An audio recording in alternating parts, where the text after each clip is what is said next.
in shadow of death, which was in a war zone, and death is all around when you're growing up in that kind of environment, obviously. But there's something else when you're cradling a beloved in your arms and you're looking really closely in sharp focus into the eyes of death. In that sense, you learn very different dynamics about who you are. That's the great gift, I guess.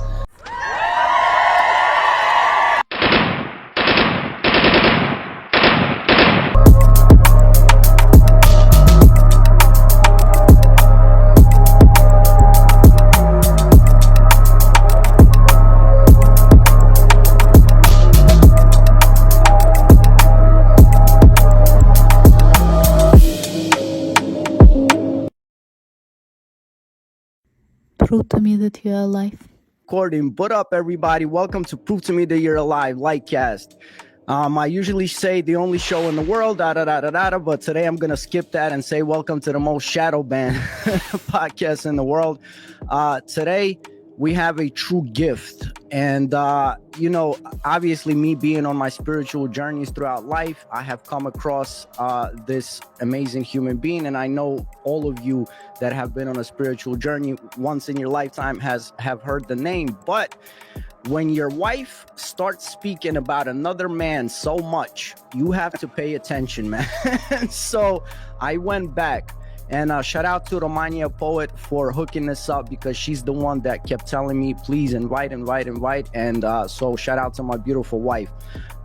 He is a true gift, a blessing, a pioneer, a prophet. He's been part of movies, which we're gonna get into.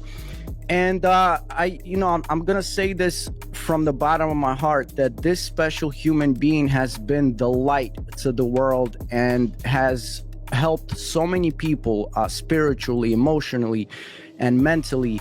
And I couldn't be more honored and more privileged. And welcome everyone to Sacha Stone, baby. I'm gonna give a round of applause. Thank you so much for being here, Sacha. How are you? I'm very good, and thank you for the very kind words. It's a beautiful morning here in Southeast Asia. I'm at my base in Bali. I just arrived here about 48 hours ago. I'm slightly jet lagged, but all good. Thank you. Yeah, thank you so much for being here, man. This means the world to me. I'll tell you honestly, like I go into these conversations dry, meaning when I think your assistant asked me, do I have some set of questions? I don't prepare questions, because I think if we're vibing, on a good frequency, then everything will flow out naturally. And I don't ever want anything to be like scripted or look like an interview or something. We're just, people, a student and a teacher, just kicking it, as we say in New York. Listen, Sacha, I know you talked about this a lot, but I wanted to ask you, maybe you can touch on your childhood, like, because I think your life journey has been so incredible. Like, where are you from? What was your childhood like, meaning from like a spiritual and emotional level? Like, maybe what were your parents like, or what were some of your heroes maybe, or how did you start to feel that you are coming into an awakening?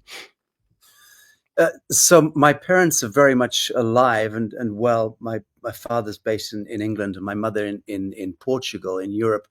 But I grew up without a father. I didn't meet him until I was about 17. And that was at the end of the war that I grew up in. I grew up in sub-Saharan Africa with my mother and that side of the family. And there was no spiritual grounding in that sense. We were dodging bullets for the first 14 years of my life in the Rhodesian War or the Zimbabwean War for independence, depending on how you look at that particular orchestrated shit show. But there was no spiritual grounding in that sense whatsoever. Like I said, when you're in an African war zone, you're dodging bullets and trying to tesurvive.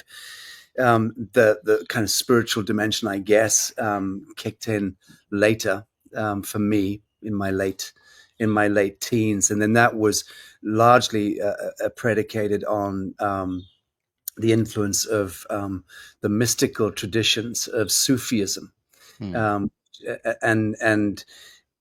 that's evolved over the years. I became a student of the different scriptures, and I'm very steeped in the Christian metric. I became a student or a scholar of Islam for many years. When I was in my late 20s, I started studying that, but only because I wanted to understand it. I had a sense that the world was being orchestrated into a clash of civilizations connected to the Islamic and the Judeo-Christian mindsets. And I was still as I was kind of retiring from the rock and roll scene, that became my passion, but only because I was getting glimpses of, again, of this orchestration that was happening. And this was just before 9/11. And so I was absolutely right. And so those glimpses that I was having from 1999, 2000, 2001, that was the time when I was studying Islam feverishly. And I was also living largely in the Middle East at that time, traveling around, meeting with religious leaders, imams, and terrorist leaders, trying to network in to meet the kind of I guess the psychocultural leadership, which is somewhere between military, political factions and the religious leaders, the imams of the Middle East. So that became my whole obsession at that time. Was how do I wanted to learn directly from the man. I realized that the bogeyman was being orchestrated in the Middle East, that Islam was being weaponized, and that Christianity had already been fully weaponized in that sense. And you talk about those motherfuckers driving the war powers in the Pentagon in Washington, and the United Nations. The Bush clan were really the Bush Clinton cabal were really weaponized and locked and loaded at that time. And it was so obvious to anyone in the know that was all just an orchestration. They were setting up Libya, Gaddafi, for catastrophic failure. They were setting up Hussein and Iraq for catastrophic failure. They were really moving on a complete collapse of civilization by fomenting a third world war in the Middle East. So that obsession of mine was, you're right, it was kind of prophetic, in as much as a lot of younger people who are very dispossessed with life and with reality start to go into their own zone, and which I was doing at that time, and digging into my deepest instinct. And I was right. And so I studied Islam in order to understand those different schools of Shafi, Hanbali, Hanafi, Maliki, different aspects of the Islamic mindset, so that I could conduct myself at a diplomatic level in the Middle East and in North Africa. And that's what I was doing. And that stood me in very good stead, but it didn't, it's not my spiritual persuasion, but I'll tell you, learning the mystical traditions of the Judaic faith. And I've got a tremendous respect and reverence for the mystical traditions of Judaism, as much as I do of the Christian mystical tradition and of the Islamist mystical tradition. And the Hindu, come to think of it. If you talk about the Upanishads and the Mahabharata and the great Hindu epics, which really are the underpinning to all of the religious mythologies that have engendered since. So there you have it. There is only one religion, and that is the religion of the human heart. In the great tradition of Tagore, the great Indian mystic, there is the religion of the human heart, and that's the only one that matters. And once we understand that all cultural proclivities and all cultural software has been installed, that's all it is. Culture is, as Terence McKenna wisely told us back in the day, culture is not your friend. And it never was. Culture can't be our friend. Culture is cult programming. And when we get that piece and step back from religiosity and from culture, and instead move into syntropy and into understanding that we're all completely connected, and that those sectarian ideas of spirituality are just that. They're just mind viruses that are variously interposed onto human beings by priesthoods. And priesthoods are the absolute scourge of humanity. I'll leave it at that. Yeah, I think that's one thing that we all love about you, that you are truly like, this son of man, that from everything that you do and everything that you say is very much in trying to unify the human race. And I think, that's why we love you so much. I myself was born and raised in Ukraine. So when you speak of war, we have all been touched by, and when you speak about the cabal in Washington and maybe in the UK or whatever, I totally understand where you coming from. I wanted to ask you, because I think, you kind of went over through being in Rhodesia and going through war. I wanted to know, how did that impact you in that part of your life when you were still a kid? And how did you get to the point? I remember you famously said, I think when you came into the awakening is when you stopped being afraid of death. So it's like a two-part question. How did that impact you back then, if you can remember? And how did you get to the point where you had this realization that death doesn't exist in the way that we've been programmed to think? So that's a uniquely difficult question for me to answer, because I don't know that I've yet processed that equation fully myself, and so I'm kind of reluctant to speak into it too much. It's actually only in the last year, in the last few months, that I've made peace with death, and that's because a girlfriend of the last a few years, 7 years, just died a few weeks ago, I'm so sorry and to hear that, man.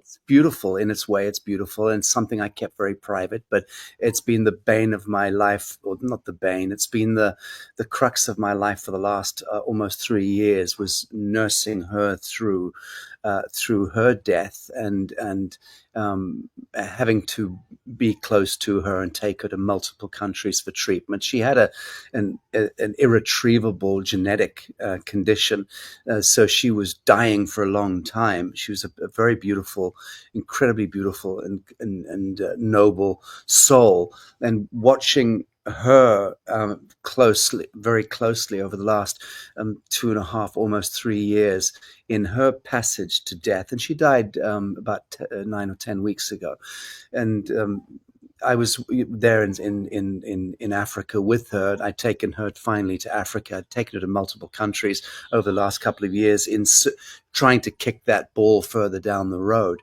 But again, it was a very uniquely pervasive genetic predisposition, which one way or the other was going to kill her.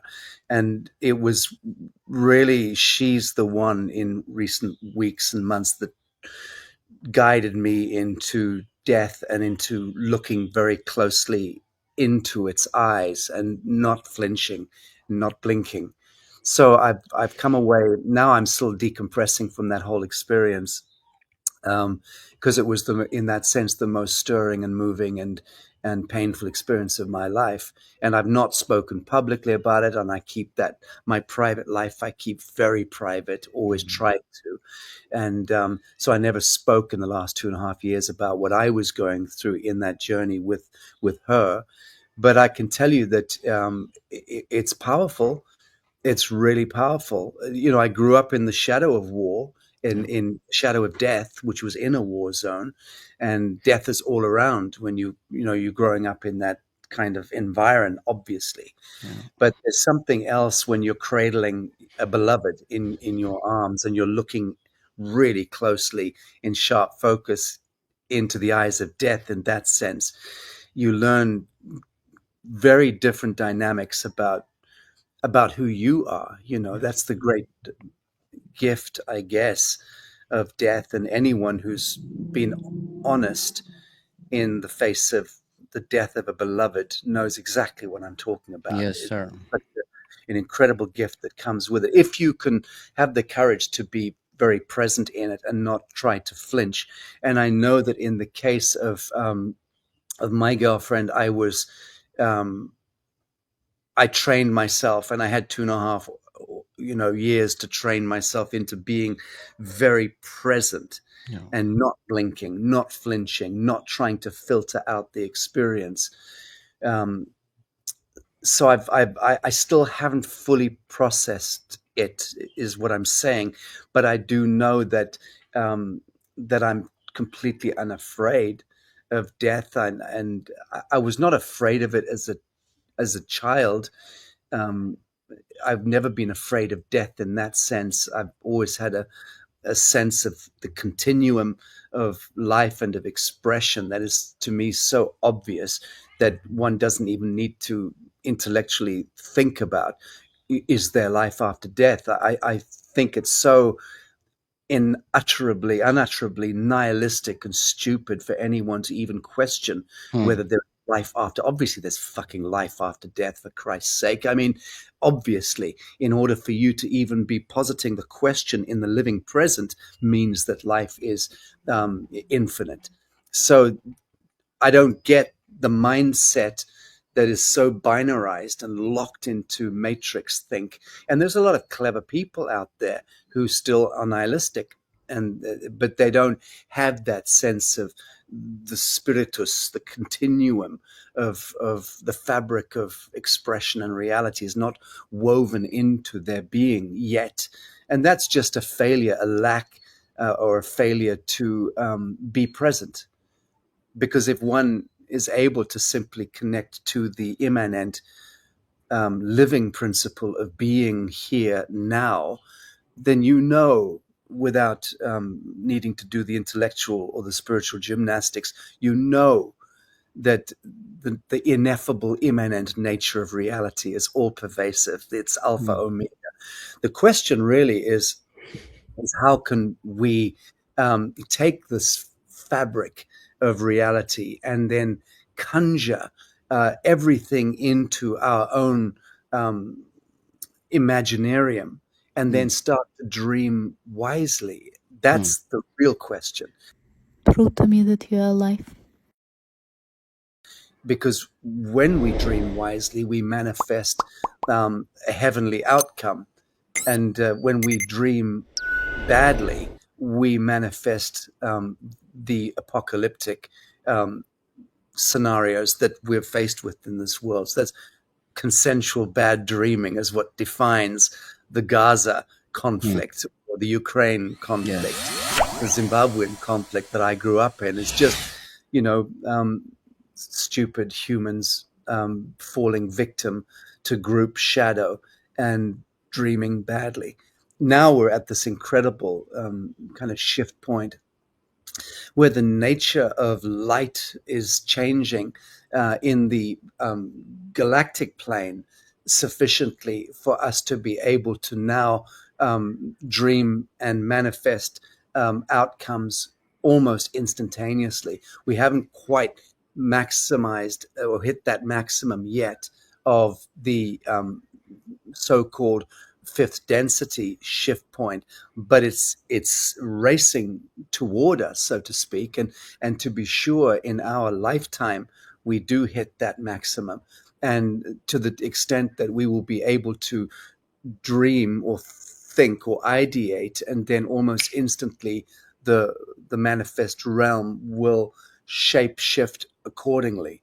That's fifth density expression. And we're now staggering finally to our feet as a species, wherein we're going to be experiencing that at the collective level, as I said, in the course of our lives. That's beautiful. Listen, I wanted to say thank you so much for sharing that experience. And, when you were talking about your girlfriend, shout out to her. And I think that, I kept thinking that at least not at least, but mostly she got a gift where you two, where you were there for her, and you guys were together. But I was thinking to myself, like, we can all talk shit and be like, oh, I'm not afraid of death or this and that. But I felt you so much when you said that when you're there with someone going through it and you're there till the last minute and you close the person's eyes, because I went through this just a couple of years ago, it changes you. It's something happens inside of you, especially for me, because I'm talking about my father, because we had this super messed up relationship. So it was so much that I had to, overcome. I'm still overcoming 2 years later. But thank you so much for that, personal experience. That's why we love you so much, because you're able to just, vibe as you are. I forgot to mention that you were in a band, the Stones, if I'm not mistaken. How was that experience? What was that like, and how did it coordinate with your spiritual journey? So that's also an interesting question for me. Probably boring for some, but for me, an interesting one. It was the Stone Band, and yes, it had a certain renown back in the day, and we are going back quite a while. We're really going back. But that was my life for 9 years, almost 10 years. That was my life, and it was full tilt. Hard rock with the Stone Band, and I reminisce. I look at those days and think, well, I was just very incredibly blessed. I was very precocious, and I was very blessed to have worked with some of the greatest rock and roll musicians of that time. And I'm not going to drop the names now, but anyone who knows my pedigree in music knows the different band members that comprised the Stone Band, because it was a revolving door. A band that members were changing over the years. But I was very, very blessed to work with some incredibly talented guys, and we put out a few albums, and I'm very proud of them. I own all the copyrights, and we owned our own record label, our own publishing house, our own merchandising company, our own management company. So we were fully autonomous. I think we were probably the first rock and roll band that was fully autonomous back in the day. Other bands like Metallica and what have you then were also doing the same thing, becoming their own engine. And although they had big commercial success and we didn't, because we never signed with the big the majors, never wanted to, told them to fuck off at the time. I'm delighted that I did. Have no regrets whatsoever. I thought it was a filthy business, the music industry. I thought it was a hateful business, but I enjoyed doing what we did when we did it. I'm even thinking of re-releasing the some of the music now, because I bleached it all off the web. There's nothing there. We own the copyright. So people go, well, we can't find anything. Well, actually, you can. If you look even for 5 minutes, you'll find they're still hawking bootleg albums at very high premium, I don't mind saying. So the Stone Band albums now are really hard to get hold of, and they are sold on the black market and through bootleggers, and it's delightful. But I'm thinking of re-releasing it just freely, the various albums, because there was really world-class stuff done. I mean, the last album I did, the second last album I did, the last album I did was an instrumental, largely instrumental album. It was flamenco and classical. Warren Wills, the classical pianist, and Esteban Antonio, one of the greatest flamenco guitarists to ever live, unfortunately dead now. We did and myself, we did a beautiful album called Duende, based on the life and times of Garcia Lorca, the Spanish revolutionary poet. And that was some of my prose and Garcia Lorca's prose in a beautiful kind of, just a weird art album thing. That was the last album I did with those guys. But prior to that, the Stone Band put out an album called Cover the Sun, which was largely produced by one of the greatest producer engineers in rock and roll history, Eddie Kramer, the guy who created the Electric Ladyland sound. He was Jimi Hendrix's engineer, producer, and he came out of retirement to produce tracks on my last album. And that was a piece of history, getting Eddie Kramer. Even Oasis couldn't convince him to produce their album. So I've worked with some of the greats, and that was a long time ago. We never tilted into mainstream popularity, because we were frankly blacklisted, if it comes down to it. And I've spoken, and that's fine. It's all fine. And I've spoken about the contract that was ultimately put before me, which absolutely happened. And at some point, if I ever chose to wank in public with writing about my own life. And I don't think I'd ever fall victim to that. But if I felt it was interesting or useful enough to do it, I might write about that chapter of my own life, because it was very interesting. Ultimately being brought to a position where I was sat in front of, in a sense, the devil, and told that hereinafter I would have to sign the contract like tomorrow morning at 11 a.m., kind of thing. And that was very spooky. And that night I had to go home and sit with it and really energetically feel into that. And I knew that my own independence at that point was over. I was told that I would have to drop the band. I would have to drop my management. It would be me being rebranded, taken on by the machine, sent across the Atlantic to America on tour with Aerosmith for 6 months to then break me in America. Radio Play had already been bought. MTV had been bought. It was all a done deal. I had to sign the contract, and it was irrevocable. And that I would have as much, gold and pussy and cocaine as I could get. Not that I ever touched drugs, because I never did. But the point being that you are enticed into, you can have everything you ever dreamt of, but you will sign away your publishing. You will have no further executive control in that sense over your life. You will be subjected to the wiles and the fancies of 22, 23, 24-year-old A&R pricks who were living on cocaine. And you would then, I now know retroactively, you would then be also fast-tracked into becoming an orchestrated icon for the satanic ritualism, which is endemic now in the music business. And so that was the time when it was really locking in.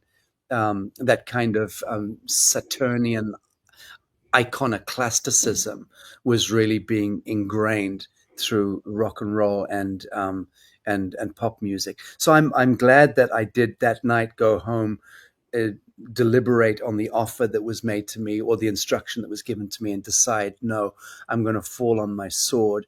I'm not going to relinquish my autonomy over my life, my music, my expression. And it was a really hard night. And to this day, I remember it.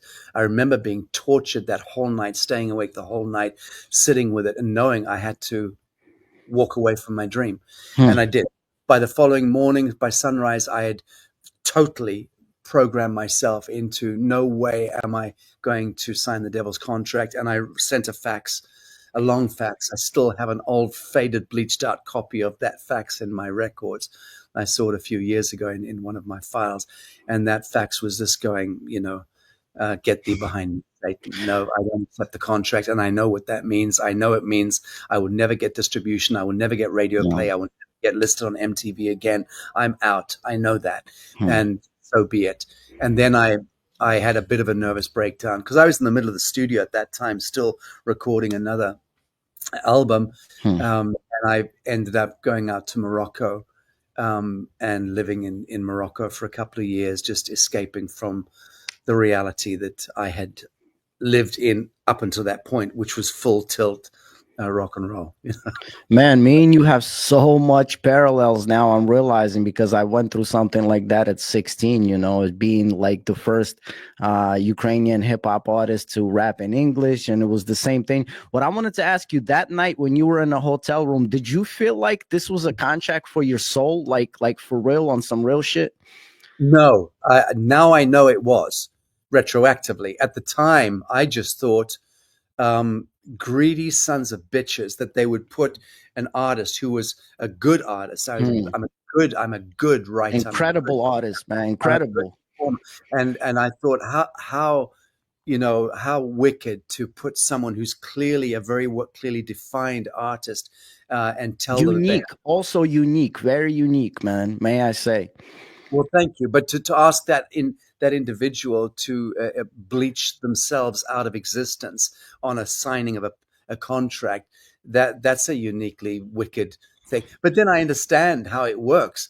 I know now enough about, again, the ritual satanic side of the orchestration of evil as it relates to the fashion industry, to the music industry, to Hollywood, to mainstream media, and even into academia. And then you get into captains of industry, the kind of Bill Gateses of this world, and these icons as well. It's all iconoclasticism. Yes, sir. Again, whether you're taking a Beyonce or you're taking a Bill Gates or you're taking a Mother Teresa, either way, dealing with Vatican iconoclasticism and how these icons, these archetypal figures are orchestrated in order to become attractors of memes, meme attractors, so that they can drive consensus, drive bad dreaming. And I now understand fully how the Babylonian priesthood, so to speak, or the Sabbatean invisible masters have orchestrated the playground of reality by using and conflating archetypes into icons that are controlled by that centralized Babylonian priesthood. It's very clever stuff, but that again is also part of what is, we're departing from that framing of reality now, and those lords of time, those archonic forces, those invisible masters, those Babylonian priests, those Sabbatean bad actors don't have any longer the traction in this world that they've had for thousands of years. That's what Shift Point is all about. It's us moving away from that temporal TikTok 1260 time framing of reality and moving now into the quantum domain of this immanent quantum fifth dimensional upshift. That's where we're at the collective level, even although most humans or many humans have not yet awoken to the majesty of our living moment. They'll get there soon enough. Between now, which is what, I don't even know what year it is, but because I don't register time. Yeah. Oh, we're 2025. So between now and 2032, the next 7-year cycle is the crucible, and it's Rubicon. It's the place wherein the full tilt alchemization, a psycho-civilizational alchemization of humanity takes place now, real time in Technicolor. Beautiful. The next years is going to be the most exquisite, ecstatic, orgasmic experience for many of us, and it's going to be an absolute fucking apocalypse. Scary for the other ones. Yeah, I keep saying that, man, that the wicked are scared.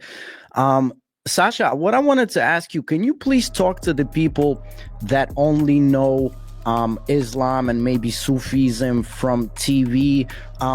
Why Sufism? Why Islam? And what don't the mainstream people know about Islam?